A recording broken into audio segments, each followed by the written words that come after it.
జిల్లాలో ఇప్పుడు చంద్రబాబు నాయుడు గారు నాకు ఎమ్మెల్యే అవకాశం ఇచ్చిన మా పార్టీ అధ్యక్షులు లోకేష్ గారు, మా పార్టీ యువనేత, వీళ్ళ తర్వాత మా జిల్లాలో నేను నాకు ఒక మార్గదర్శిగా లేదా ఒక గైడ్ గా భావించే వ్యక్తి సుజనా చౌదరి గారు.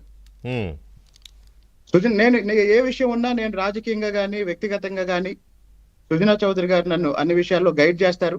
నేను కూడా ప్రతి విషయం ఆయన దృష్టికి తీసుకెళ్తాను. ఎందుకంటే ఈ రోజు అమరావతి రాజధానిగా ఉండటానికి రైతులు చేసిన పోరాటం ఒక ఎత్తు అయితే, న్యాయస్థానాల్లో సుజనా చౌదరి గారి వల్లే ఆ రోజు అమరావతి నిలబడింది.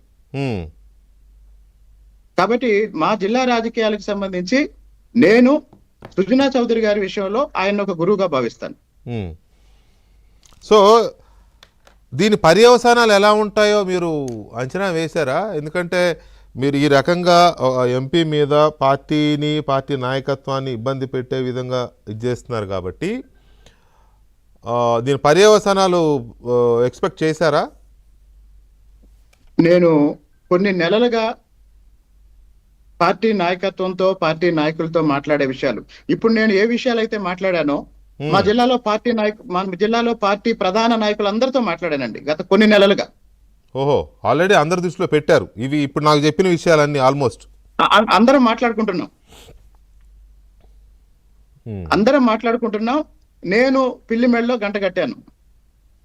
ఓకే, మీరు ముందు పడ్డారు. కానీ మీరు పిల్లిమెడలో గంట కట్టే అంటున్నారు. మరి మీకు ఎందుకంటే ఇప్పటికే 2 సార్లు మిమ్మల్ని వివరణ కోసం పిలిచారు కదా, రేపు కూడా రమ్మన్నట్టున్నారు మిమ్మల్ని పార్టీ ఆఫీస్కి. రేపు పల్లా శ్రీనివాస్ గారు రేపు ఉదయం అపాయింట్మెంట్ ఇచ్చారండి. ఓకే, మరి ఈసారి ఏమైనా చర్యలు అది ఇది అంటే పరిస్థితి ఏంటి సార్? నేను తిరువూరు శాసనసభ్యునిగా నా పనులు గాని నా నిర్ణయాలు గాని పార్టీకి నష్టం కలిగిస్తే ఎప్పుడైనా పార్టీ నిర్ణయం ప్రకారం నేను వెళ్తాను.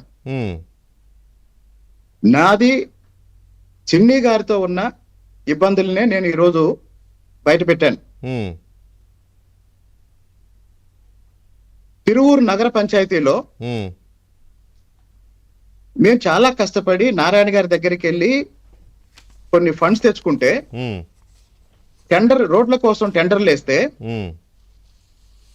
నాకు తెలియకుండా ఎట్లా జరుగుద్ది అని చెప్పేసి టెండర్లు రద్దు చేశారండి చిన్ని గారు.